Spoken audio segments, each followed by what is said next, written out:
Hello hello hello guys, welcome to Vedantu Punjab. I hope तुम अपनी preparation अच्छी कर रहे हो। 11th के मैक्सिमम चैप्टर्स हम कर चुके हैं, कुछ कुछ थोड़े थोड़े चैप्टर्स रह गए हैं।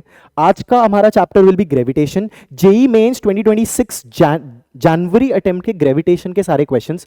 बहुत ज़्यादा क्वेश्चंस नहीं आए। You know gravitation is very similar to electrostatics, तो इलेक्ट्रोस्टैटिक्स के ज़्यादा क्वेश्चन आ जाते हैं, ग्रेविटेशन के इतने ज़्यादा क्वेश्चंस बनते नहीं हैं। तो सिर्फ 5 ही क्वेश्चन आए हैं सारी शिफ्ट्स मिला के।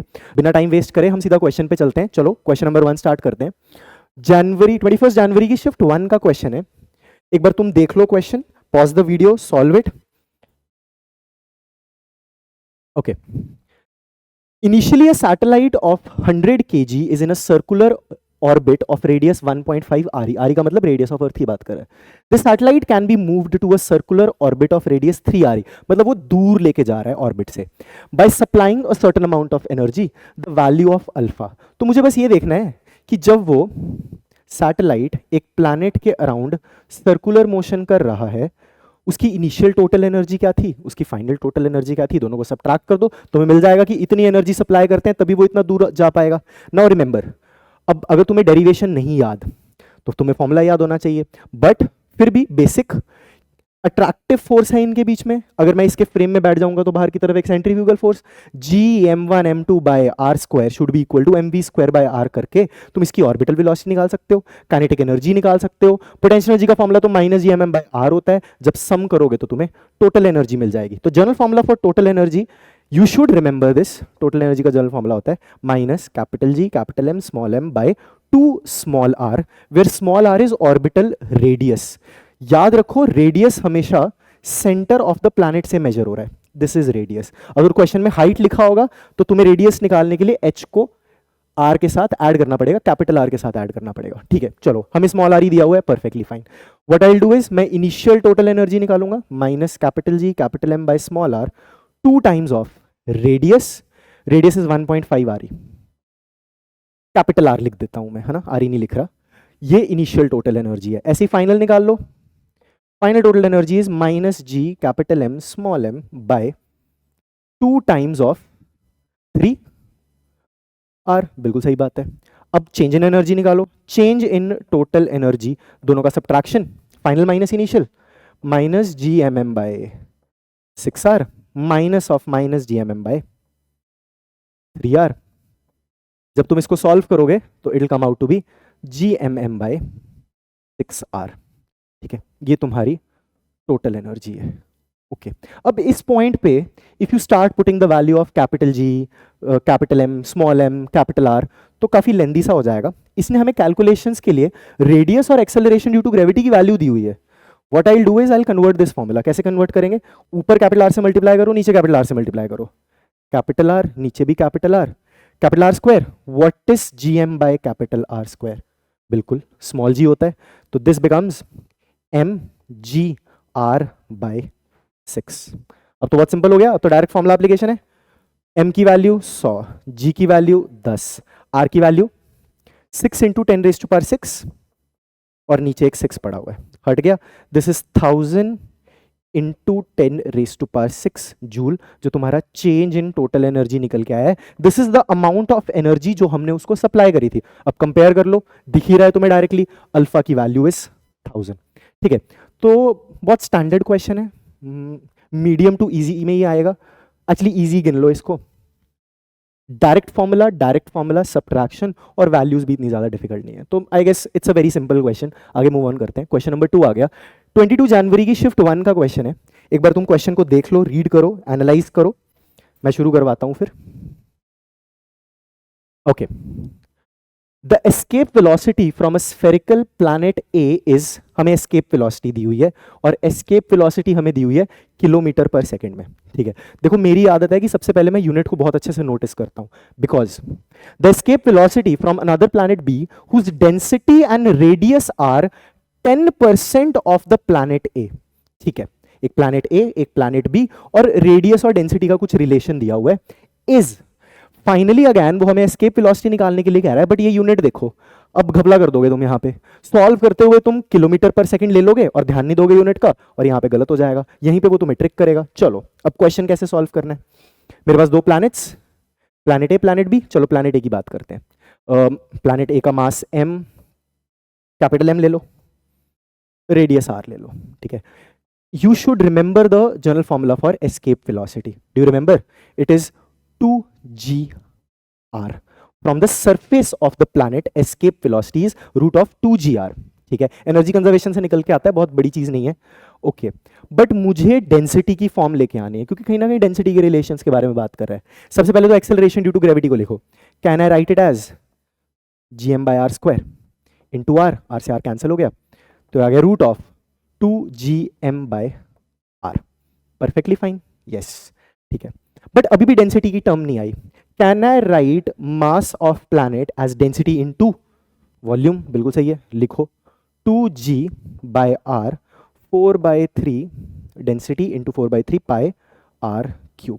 या इधर आ गया r स्क्वायर, थोड़ा साफ सुथरा कर देते हैं. It is 8π/3 into g rho into r square.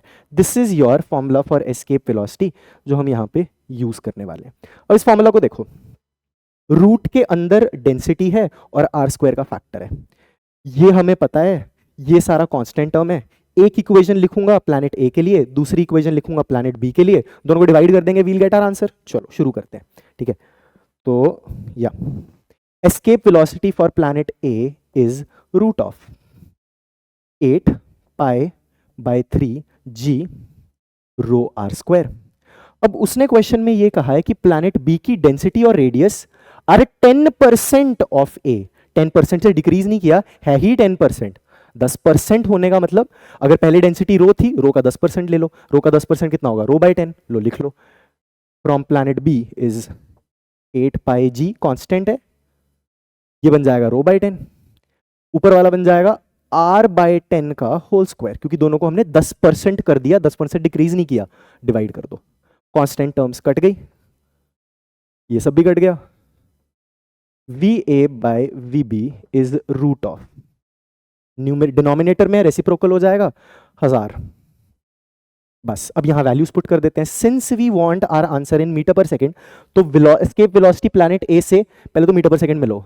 10 kilometre पर सेकंड मतलब 10 × 1000 मीटर पर सेकंड. अब आंसर आ जाएगा अपना, और I can write it in 10√10. हो गई बस अपनी कैलकुलेशन.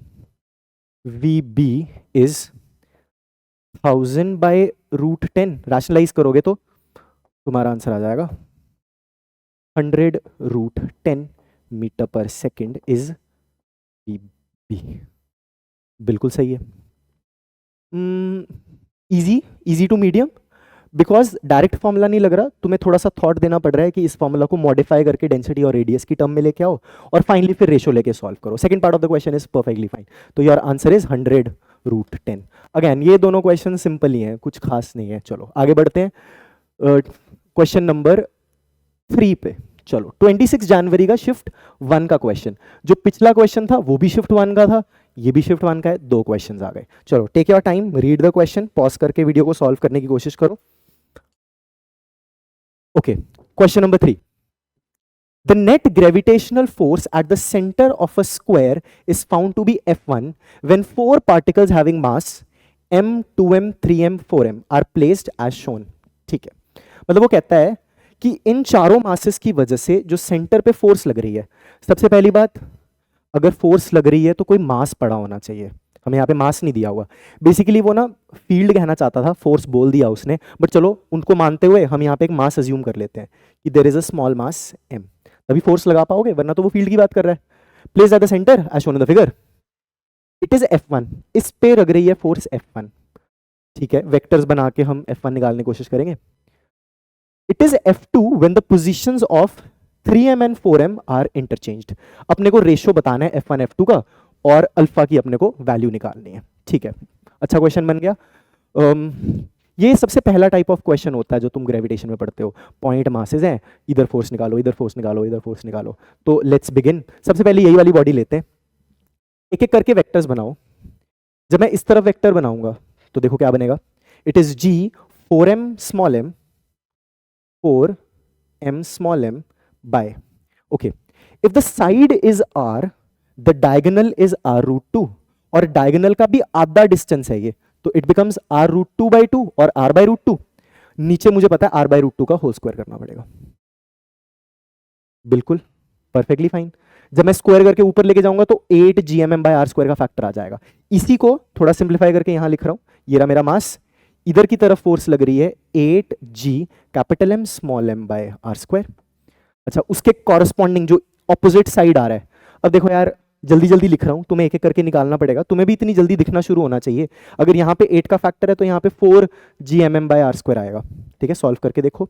वहां 3 का फैक्टर है तो यहाँ पे 6 gmm/r² आएगा, और यहाँ पे 2 gmm/r² का फैक्टर आएगा। जल्दी जल्दी देखो तब ये पेपर कंप्लीट कर पाओगे। इफेक्टिवली उधर की तरफ 4, इफेक्टिवली इधर की तरफ 4, because these two vectors are equal and opposite. बस बन गई बात। इधर की तरफ भी 4 gmm/r², इधर की तरफ भी 4 gmm/r²। Since it's a square, diagonals perpendicular, 90 degree पे एंगल पे दो वेक्टर्स इक्वल हैं, तो इनका रिजल्टेंट क्या होगा? चुपचाप √2 से मल्टीप्लाई करो। Final resultant is 4√2 gmm/r²। This is your F1। F1 अपन निकाल चुके हैं। बिल्कुल सही है, इतनी स्पीड से ही तुम्हें सॉल्व करना है पेपर के अंदर। चलो लेट्स मूव फॉरवर्ड। अब 3m और 4m की position, same thought process, same process लगाओ, हो जाएगा तुम्हारा। चलो स्क्वायर, क्या क्या मासेस है? m2m, और ऊपर 3m 4m, इधर चला गया 3m, इधर आ गया 4m। चलो वही सेंटर पे अज्यूम कर लो there is a small mass and start applying the same formula. I guess हमें वैल्यूज तो पता ही है सारी, बस वैल्यूज बना लेते हैं। इस तरफ वाला vector, this will become 6 gmm/r², 6 gmm/r²। इधर की तरफ 8 gmm/r², 4 gmm/r² एंड 2 gmm/r²। अब जब इनको सब्ट्रैक्ट कर रहे हो, इस तरफ 6 बच रहा है, इस तरफ 2 बच रहा है, 6 gmm/r², इधर आ गया 2 gmm/r²। बाकी सब तो कांस्टेंट फैक्टर्स हैं, परपेंडिकुलर हैं, दोनों इक्वल नहीं है। √(a² + b² लगाओ, मेरा तो दिमाग में सॉल्व हो गया। तो F2 की वैल्यू निकल के आ रही है √36 + 4 40 gmm/r²। Basically, I have applied a formula. Fnet is √(f1² + f2², है ना? √(a² + b², पता ही है तुम्हें।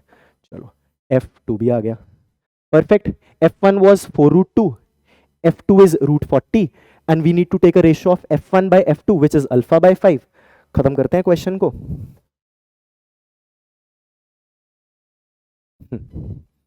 α/√5 is F1/F2। F1 था 4√2, F2 निकल के आया है √40। √40 को अपन लिख सकते हैं 2√10। बड़े आराम से हो रहा है ये तो सॉल्व। यहाँ 2 गया, रूट से रूट कैंसिल हो गया, अल्फा की वैल्यू निकल के आ रही है 2। स्क्वायरिंग बोथ साइड्स करके भी सॉल्व कर सकते हो। क्या है ऐसा कोई option? Yes, option 4 is your answer. ठीक है, मीडियम क्वेश्चन क्योंकि थोड़ा सा लेंदी हो गया, तुम्हें 2 बार सॉल्व करना पड़ रहा है। कोई भी क्वेश्चन अभी तक जितने भी हमने लेक्चर्स बनाए हैं, कोई भी क्वेश्चन डायरेक्ट नहीं है। मतलब किस्मत से एक क्वेश्चन होगा या 2 क्वेश्चन होगा जो तुम डायरेक्टली फॉर्मूला लगा के कर सकते हो, बट कुछ ना कुछ थॉट तो तुम्हें देना ही पड़ रहा है, कुछ ना कुछ इक्वेशंस लगा के मैथमेटिक्स तो तुम्हें लगानी पड़ रही है।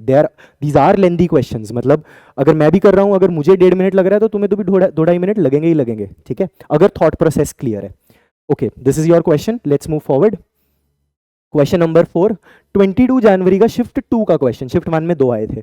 चलो, स्टेटमेंट 1 स्टेटमेंट 2 दी है और ट्रू और फॉल्स पूछा हुआ है, एक्सप्लेनेशन की कोई बात नहीं करी हुई।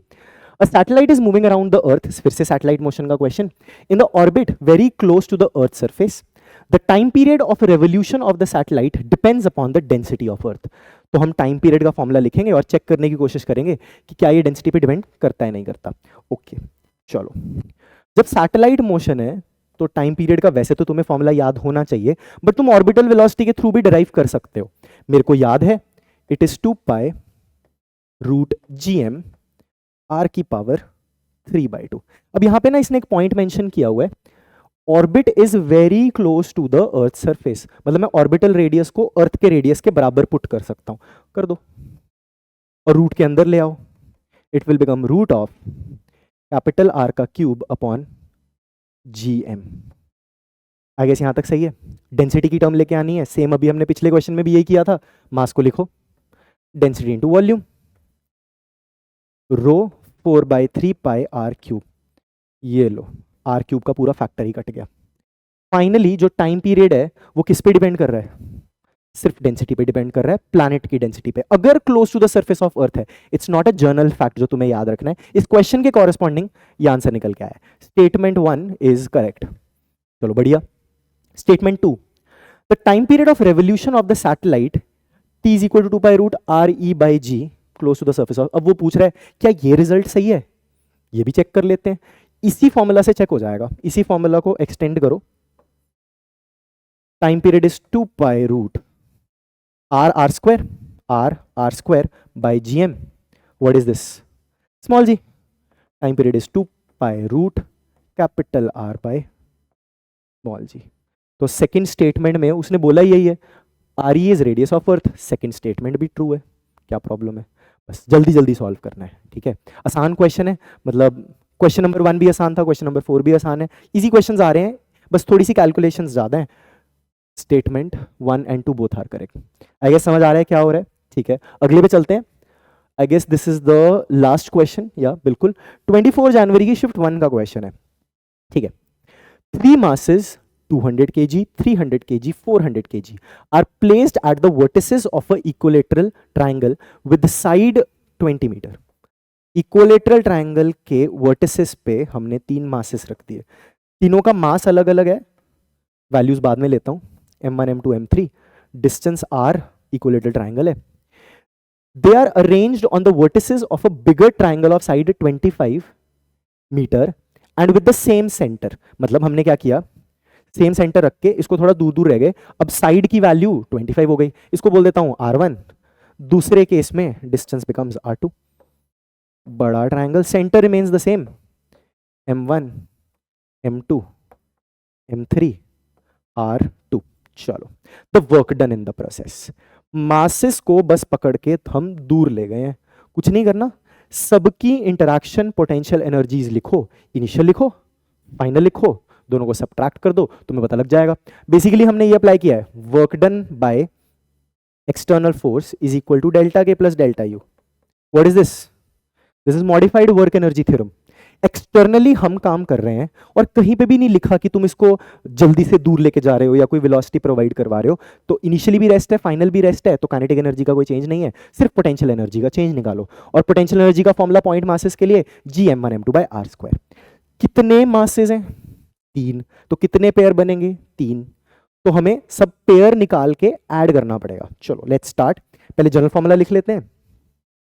Initial potential energy it is minus G, नीचे आएगा R1, अब पेयर्स बनाओ, M1 M2 M1 M2 plus M2 M3 plus M1 M3, this is your initial potential energy. Final potential energy में फर्क सिर्फ कहां पड़ेगा, R की वैल्यू में, वो भी मैं लिख देता हूं, वैसे तुम्हें इतना लिखने की जरूरत नहीं है, तुम जल्दी जल्दी सब्ट्रैक्ट करके भी निकाल सकते हो, M1 M2 plus M2 M3 plus M1 M3। Okay, मुझे बस सब्ट्रैक्ट करना है, work done by external force is change in potential energy, करो भाई, जल्दी जल्दी चीजें कॉमन निकाल लेता हूं। तुम ये देखो कि ऊपर वाला सारा न्यूमरेटर बाहर आ रहा है, निकाल लो, G M1 M2 M2 M3 M3 M1, okay, upon, जब मैं माइनस करूंगा तो 1 bye R1 minus 1 bye R2 आ जाएगा, ठीक है।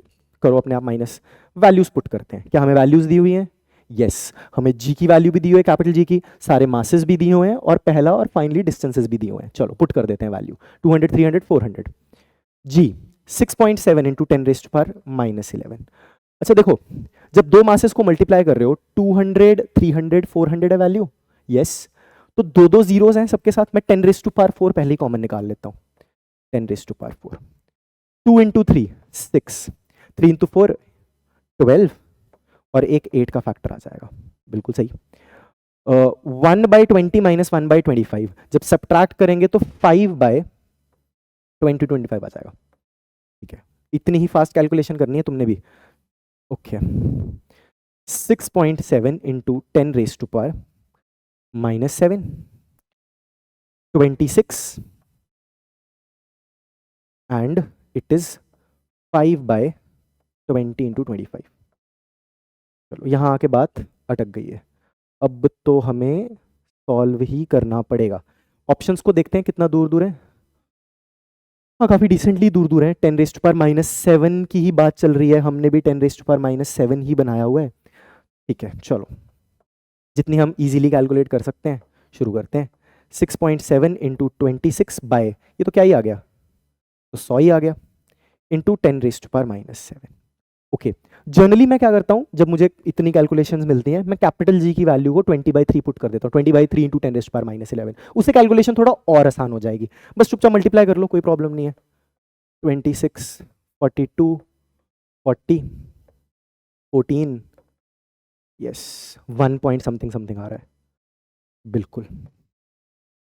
तो answer becomes 1.742 into 10 raise to power -7। और सिंस ये एनर्जी इज वर्क डन है, तो आंसर अपना जूल में निकल के आ रहा है। This is work done by external agent. ठीक है, कैलकुलेशन थी पर इतनी भी कोई खास कैलकुलेशन नहीं थी। Option 3 is correct. हमने सारे क्वेश्चंस डिस्कस किए, बहुत जल्दी जल्दी क्वेश्चन सॉल्व हो रहे हैं, इतने ज़्यादा एग्रेसिवली मुश्किल नहीं है। कुछ कुछ चैप्टर्स ऐसे हैं जिनके काफ़ी मुश्किल क्वेश्चंस आए हैं। ग्रेविटेशन के लिए मैं कहूँगा इजी टू मीडियम ही क्वेश्चंस हैं। ठीक है, तो आई होप तुम अच्छे से अपनी प्रैक्टिस करते रहो, जैसे जैसे हम लेक्चर्स डाल रहे हैं उनकी सॉल्विंग करते रहो, and you will surely improve. Thank you.